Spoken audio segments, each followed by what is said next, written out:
Bonsoir à toutes et à tous, il est l'heure de l'info sur Puissance Télévisions. À la une ce soir, des milliers d'euros de dégâts à Poissons après l'importante montée des eaux ce samedi dans la commune marnaise. Certains habitants et restaurateurs ont tout perdu. Reportage dès le début de ce journal. Dans l'actualité, également une bonne nouvelle pour changer. La France a remporté son match face au Diable Rouge. Hier, score final 1-0. Vous étiez nombreux hier soir à les soutenir dans les bars de Saint-Dizier. Nous y étions. On restera dans le sport. 4 frères et sœurs marnais qui partagent le même amour du BMX et qui commencent à faire parler d'eux au niveau national.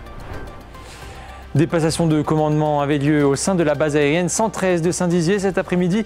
Une cérémonie d'1 heure qui était aussi l'occasion de remettre des médailles aux militaires.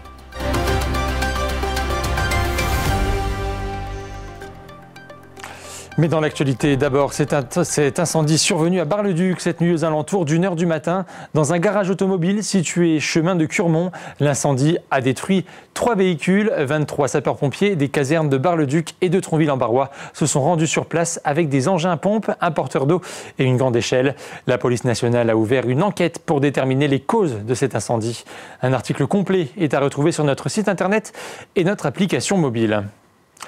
Nous vous en parlions dimanche, les dégâts de l'inondation survenue à Poissons lors de l'orage de samedi soir sont impressionnants. Pour les habitants, l'heure est désormais à la constatation des dégâts et aux déclarations d'assurance. Certains ont tout perdu.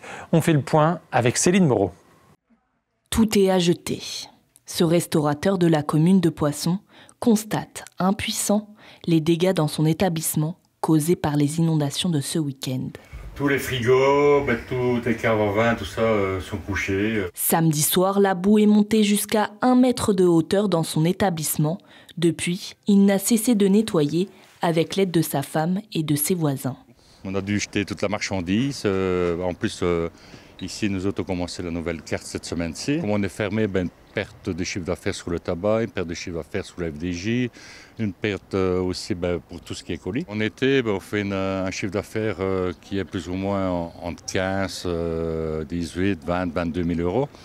Donc, par le nombre de jours, c'est énorme. Ces restaurateurs belges sont désemparés. Ils attendent désormais l'expertise des assureurs. Ça a monté là, à peu près. Et dans la commune, aucune habitation n'a été épargnée, y compris celle de Bernadette, 90 ans, qui a été relogée à l'EHPAD Le Gué-Colin. Elle reste encore sous le choc. Dans la cuisine, j'avais l'eau qui montait, et je n'étais pas loin d'avoir la tête dans l'eau. Je voyais ma dernière minute, ma dernière heure. J'étais traumatisée et j'y suis encore. L'entraide se manifeste dans la commune. Cette EHPAD, qui n'a pas été touchée par les inondations, a pu accueillir une 2e personne âgée. En revanche, le 2e établissement du gérant, situé à Doulincourt, a été touché par les inondations. Ça, sur le mur embanché, on s'aperçoit encore qu'on voit la hauteur de l'eau qui nous est arrivée à moins à 60 cm. Et malheureusement, même avec tout ce qu'on a pu essayer de colmater, ça fuit encore un petit peu. Le gros problème, c'est ma chaufferie qui est totalement inondée. Donc mes agents d'entretien et les pompiers ont fait le maximum. Ils sont arrivés à remettre en route une chaudière hier soir à 4h du matin, enfin cette nuit à 4h du matin. Mais à 5h, l'eau était revenue. Encore quelques jours à tenir pour ces sinistrés. Le département de la Haute-Marne reste en vigilance orange crue jusqu'à demain. Je vous le disais en titre, une ou plutôt 5 passations de commandement avaient lieu ce mardi à la base aérienne 113 de Saint-Dizier. Étaient concernés notamment des escadrons de chasse, de transformation Rafale, d'armement spécialisé, de défense sol-air et systèmes d'information et communication aéronautique.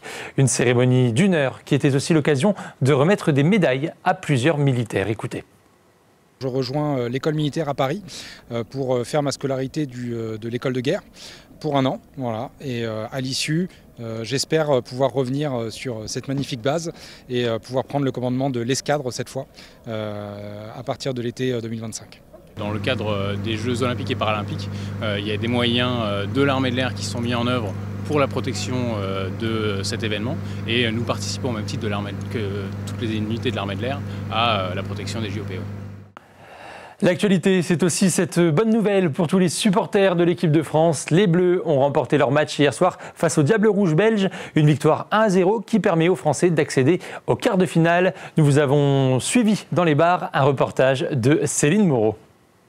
Tous vêtus ou maquillés des couleurs tricolores de la France, les Bragards se sont rassemblés hier dans les bars pour soutenir l'équipe de France lors de ses huitièmes de finale contre la Belgique. Je suis venu supporter la France parce que je suis pour la France. Les huitièmes de finale, ça reste un gros match France-Belgique, donc si on peut supporter les Bleus, on est là quoi. Aucun supporter belge n'est en vue dans le bar Le QG.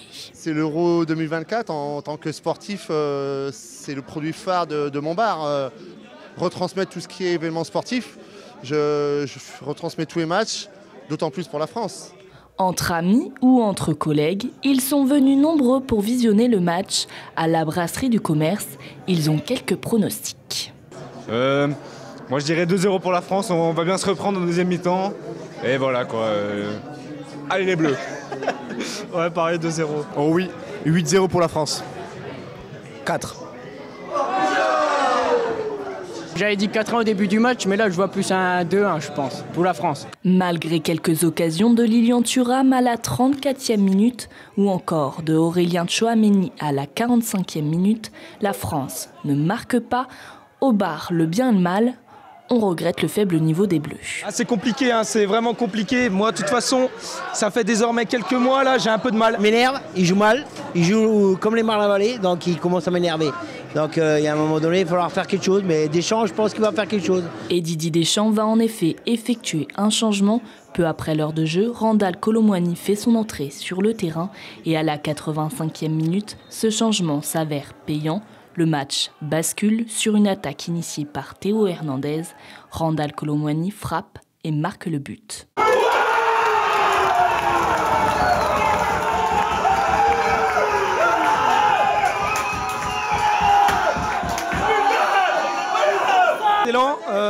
Ça nous soulage. Moi, ça me soulage perso. Je suis un grand fan, ça me soulage.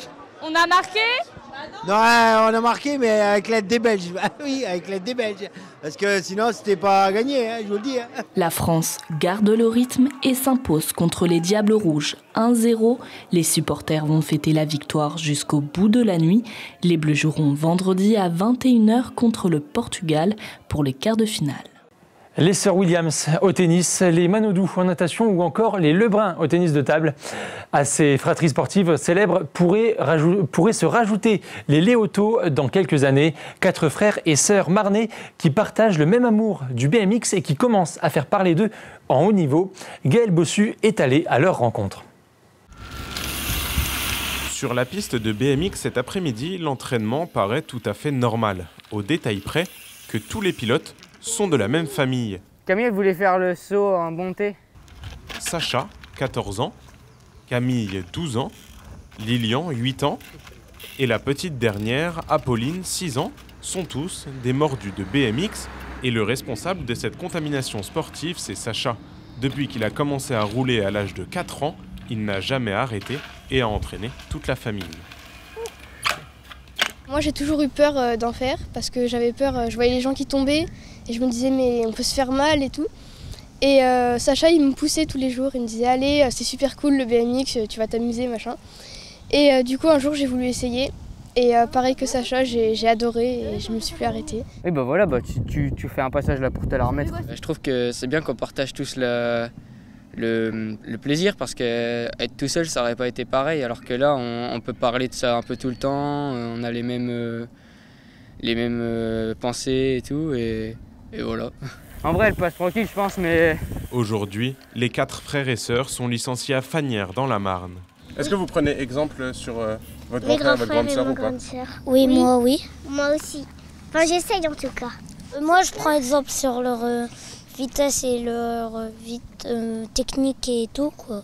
Des fois ils pédalent ici, moi j'ai envie de pédaler ici, mais des fois ils font un manuel ici, moi je fais un saut. Parce que je sais pas faire des manioles, j'ai jamais essayé. Je l'ai vu moi. Tu l'as passé en entier? Ouais. Oh. En fait j'ai eu un gros déséquilibre, je pense que... Dans le clan Léoto, il ne faut pas oublier les parents. Mécanique, voyage, organisation, leur vie est rythmée par le vélo. C'est un peu tout à la fois et je pense qu'en tant que parent de pilote de BMX, c'est un peu obligé en fait. Je pense que la réussite dépend aussi beaucoup de ça. Il faut des parents investis et qui touchent un peu à tout, sinon on va pas bien loin.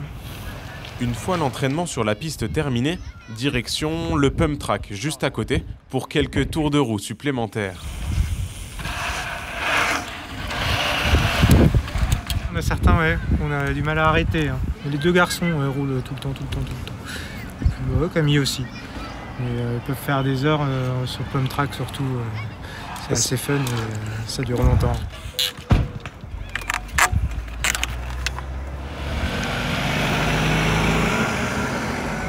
De retour à la maison, le BMX ne disparaît pas, bien au contraire. Dans chaque chambre, au minimum une dizaine de posters, photos ou médailles de vélo, comme celle obtenue par Camille il y a quelques jours au championnat d'Europe. C'était il n'y a pas très longtemps où c'était vraiment une super journée pleine d'émotions et j'ai réussi à aller en finale grâce à ce saut qui était très grand et grâce à mon coach j'ai réussi à me lancer et à le faire. Je suis hyper fière, c'est incroyable parce que je me dis que du coup il n'y a que 5 personnes qui sont meilleures que moi dans toute l'Europe et c'est incroyable. Sacha, comme sa sœur, fait déjà partie des meilleurs pilotes français de son âge. Son ambition, elle, est encore plus grande. Alors j'aimerais bien aller aux Jeux Olympiques parce que déjà les Jeux Olympiques c'est la course la plus où il faut être les meilleurs pour y aller et j'aimerais bien être connu comme par exemple ceux qui y sont en ce moment là, qui sont sélectionnés, par exemple Joris Daudet, Sylvain André, tout ça. C'est des modèles pour moi et j'aimerais bien être un modèle pour la génération qui va suivre, quoi. Déjà parmi les meilleurs Français, les Léotos visent maintenant les mêmes résultats au niveau mondial.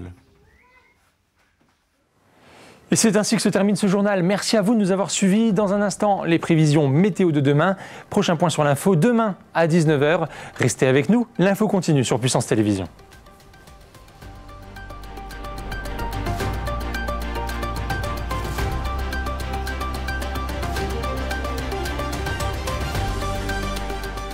Toute l'actualité en continu à retrouver sur notre site internet et notre application mobile.